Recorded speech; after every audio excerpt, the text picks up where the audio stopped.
అందరికీ నమస్కారం అండి. కృష్ణబాబు కాలనీలో 2 రోజుల క్రితం జరిగిన సంఘటన అత్యంత హేయకరమైన, బాధాకరమైన విషయం. గుంటూరు పశ్చిమ నియోజకవర్గ పరిధిలో ఇలాంటి ఒక సంఘటన చోటు చేసుకున్నందుకు నిజంగా చాలా చాలా బాధిస్తున్నాను. ఇలాగ ఒక మహిళ పట్ల ఒక దాష్టికానికి గురి చేసిన, గురి అయిన వ్యక్తుల్ని చట్టరీత్యా చాలా తీవ్రంగానే శిక్షించడం కూడా జరిగింది. అయితే ఈ సంఘటనలోకొస్తే 15 సాయంత్రం 2 కుటుంబాల మధ్య ఒక చిన్న వివాదం అది చిలికి చిలికి గాలివానలాగా మారి ఒక మహిళ పట్ల అత్యంత హేయమైన ఒక చర్యగా మార్చిన పరిస్థితి అందరం కూడా చూడడం జరిగింది. అయితే ఇది 16వ తారీఖున బాధితురాలు మా పశ్చిమ ఆఫీస్కి వచ్చి నాకు ఇవి జరిగిన వివరణ అంతా కూడా ఇవ్వడం జరిగింది. ఇలాగా తెలుగుదేశం పార్టీ కార్యకర్త ఒక నాయకుడు ఇలా దాడి చేయించాడు మా మీద అని చెప్పి బాధితులు ఎంతో తీవ్ర ఆవేదనతో తనకు తగిలిన దెబ్బలతో మా ముందుకు రావడం జరిగింది. ఇమ్మీడియట్ గా అప్పటికప్పుడే నగరంపాలెం స్టేషన్ పరిధిలో జరిగిన ఈ ఘటనకి సిఐ గారికి కాల్ చేసి ఇక్కడ పార్టీలకు సంబంధం లేదు, నాయకులు ఎవరైనా వ్యక్తులు ఎవరైనా సరే వాళ్ళ మీద తీవ్రమైన చర్యలు తీసుకోవాలి. దీనికి పాల్పడిన వ్యక్తి ఎవరు ఉన్నా కూడా ఆ సంఘటనలో వాళ్ళందరూ కూడా ఇమ్మీడియట్ గా యాక్షన్ లోకి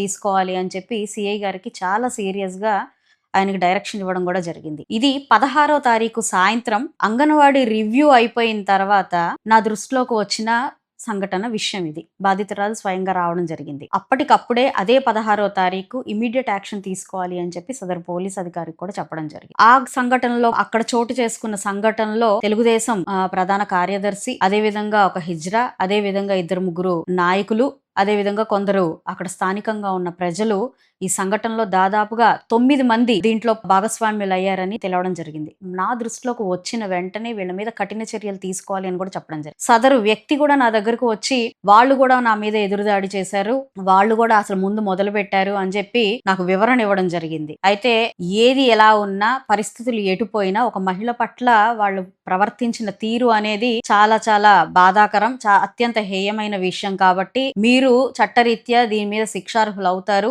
ఖచ్చితంగా దీన్ని మీరు ఫేస్ చేయాలి అని చెప్పి అప్పటికప్పుడే ఆ సదరు కార్యకర్తకి వార్నింగ్ ఇచ్చి మరి ఇతని మీద ఇమీడియట్ గా యాక్షన్ తీసుకోవాలి అని చెప్పి పోలీస్ అధికారులకు కూడా డైరెక్ట్ చేయడం జరిగింది. తెలుగుదేశం పార్టీ, కూటమి ప్రభుత్వం ఎప్పుడు మహిళల పట్ల చాలా చాలా సెన్సిటివ్ గా ఉంటుంది. వారి పట్ల ఇలాంటి చర్యలు ఏవైనా కూడా ఉపేక్షించే పరిస్థితి ఉండదు. కాబట్టి విత్ ఇన్ 24 hours ఎవరైతే దీనికి పాల్పడ్డారో వాళ్ళందరినీ కూడా స్టేషన్లో కూర్చోబెట్టడం జరిగింది. అదే 16వ తారీఖు ఈ సదరు వ్యక్తుల మీద ఎఫ్ఐఆర్ కాపీ బుక్ చేసి పోలీసు అధికారులు వీళ్ళందరినీ 9 మందిని ఒకేసారి పట్టుకొని లోపలేసే ప్రక్రియలో భాగంలో అది 17వ తారీఖు దాకా కూడా ఎక్స్పాండ్ అయ్యింది. టైము కాలయాపన జరిగింది. అయితే దీన్ని పక్కదారి పట్టిస్తూ వాడుకోవాలనుకుంటున్న మీడియా, దీని మీద అనేక రకమైన రూమర్లు తీసుకొస్తున్న మీడియా దయచేసి అర్థం చేసుకోవాలి, ప్రజలు కూడా అర్థం చేసుకోవాలి. కూటమి ప్రభుత్వం మహిళల పట్ల ఎంతో సెన్సిటివ్గా ఉంటుంది. ఇలాగే గతంలో జగన్మోహన్ రెడ్డి గారి భార్య పైన ఒక తెలుగుదేశం పార్టీ కార్యకర్త విమర్శించారు అని చెప్పి అంటే పెట్టకూడని కమెంట్లు పెట్టారు అని చెప్పి చట్టరీత్యంగా అతన్ని రిమాండ్కి తీసుకోవడం జరిగింది. ఏదైనా జరిగినప్పుడు, మహిళల పట్ల ఇలాంటివి ఏదైనా జరిగినప్పుడు ఇమీడియట్గా కూటమి ప్రభుత్వం రియాక్ట్ అవుతుంది. ఈ రోజు కూడా ఈ సంఘటనలో మా దృష్టికి వచ్చిన వెంటనే ఈ సదరు వ్యక్తుల పట్ల మేము చట్టరీత్యా చర్యలు తీసుకోవడం జరిగింది. పార్టీ నుంచి కూడా సస్పెండ్ చేయడం జరిగింది. ఈ రోజు సదరు సిఐ ఆలస్యం చేసినందుకు గాను మేము కంప్లైంట్ ఇచ్చినప్పుడు, ఎస్పీ గారి దృష్టికి తీసుకెళ్ళినప్పుడు దీన్ని ఇమీడియట్ గా ఎందుకు పర్సీవ్ చేయలేదు, విత్ ఇన్ 2 hours లో నేను యాక్షన్ తీసుకోవాలి అని చెప్పినప్పుడు దీన్ని 24 hours దాకా కూడా ఎందుకు డ్రాగ్ చేశారు అని చెప్పి ఎస్పీ గారిని అడిగినప్పుడు ఆయన కూడా దీని మీద యాక్షన్ తీసుకుంటామని చెప్పారు. హోమ్ మినిస్టర్ గారి దృష్టికి కూడా ఈ విషయం తీసుకెళ్ళినప్పుడు అంటే విత్ ఇన్ 10 minutes ఆవిడ సదరు సిఐ గారిని విఆర్కి పంపిస్తున్నాము, ఇలాంటివి మేము ఎట్టి పరిస్థితుల్లో ఉపేక్షించము అని చెప్పి ఆవిడ కూడా చాలా ఫాస్ట్గా స్పందించడం జరిగింది. కూటమి ప్రభుత్వం మహిళల పట్ల ఎలాంటి అరాచకాలు జరిగినా చూస్తూ ఊరుకునే పరిస్థితి ఉండదు. పశ్చిమ నియోజకవర్గం మహిళల పట్ల, వారి ఆరోగ్యం పట్ల, వారి యొక్క ఆత్మగౌరవం పట్ల, లా అండ్ ఆర్డర్ పట్ల చాలా స్ట్రిక్ట్గా ఉంటుంది. ఒక్క పశ్చిమ నియోజకవర్గానికే ప్రతి మంగళవారం మహిళా గ్రీవియన్స్ నిర్వహించే ప్రత్యేకత ఉంది. మహిళల ప్రాబ్లమ్స్ పట్ల శ్రద్ధ వహిస్తూ ప్రత్యేకంగా చూసే ఒక విధానం పశ్చిమ నియోజకవర్గంలో ఉంటుంది. అలాంటి నియోజకవర్గంలో ఇలాంటి సంఘటన చోటు చేసుకోవడం నిజంగా చాలా బాధాకరం.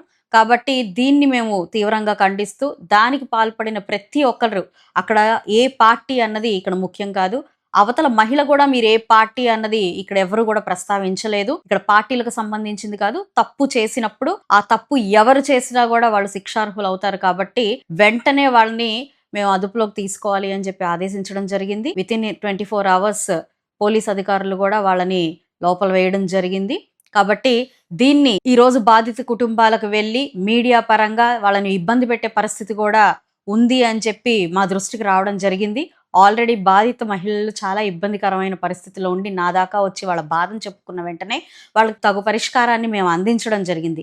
ఇప్పుడు ప్రతి ఒక్కరూ కూడా ఆ కుటుంబం దగ్గరికి వెళ్ళి పదే పదే ఆవిడని ఈ సంఘటన గురించి మాట్లాడుతూ వారిని ఇబ్బంది పెట్టే ప్రయత్నం ఎవరు చేయకూడదని ఈ సందర్భంగా చెప్తూ, ఇప్పటికే హోంమంత్రి వర్యులు, మహిళా కమిషన్, అదేవిధంగా నారా లోకేష్ గారు దీని పట్ల చాలా సివియర్‌గా స్పందిస్తూ సదరు వ్యక్తుల్ని సస్పెండ్ చేస్తూ దానికి కారకులైన ప్రతి ఒక్కళ్ళని కూడా స్టేషన్‌లో పెట్టడం జరిగింది. ఎక్కడా కూడా కూటమి ప్రభుత్వంలో మహిళలకు ఎలాంటి ఇబ్బందికరమైన పరిస్థితి ఏర్పడినా దాని పట్ల చట్టరీత్యా యాక్షన్ తీసుకోబడుతుంది. అందరూ కూడా దీన్ని అర్థం చేసుకోవాలి అని చెప్పి కోరుకుంటూ నమస్కారం.